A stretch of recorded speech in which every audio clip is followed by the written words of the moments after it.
welcome to my YouTube video. In this video I'm going to demonstrate how to do the long tail cast on using the thumb method.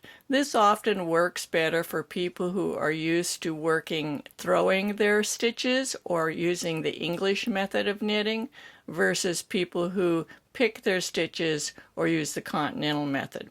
The standard long tail cast on, you hold the yarn in your left hand and the tail comes over your thumb. Here's the tail. And the working yarn goes over your finger to the ball. And you work it like this. I do it without a slip knot. So you come up under your thumb, over the finger, and create the second stitch. The first is the loop on the needle. This is how you do the standard long tail cast on. And notice that I'm leaving spaces between the stitches. The method of holding the yarn in your right hand and using the thumb only, you still have the tail coming over the thumb from the front to the back. You create your first stitch by taking the needle under the thumb yarn, taking the yarn around the needle, pulling it through the loop.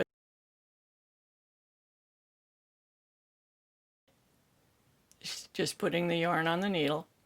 That's stitch one. You continue going up through the thumb, and the thumb yarn is what adjusts the tension between the stitches. I like to leave a space between the stitches. This gives you a nice stretchy cast on. I cast on my stitches about in the same spacing I would for the gauge. For example, this is a US 7 or 4.5 millimeter needle with worsted weight yarn, so I should expect to get a gauge of about 5 stitches to the inch. So I cast on about 5 stitches to the inch. That gives me a nice stretchy cast on. So for those who like to throw their yarn or work in the English method, this is another way to do the long tail cast on. It produces the exact same results as the standard method.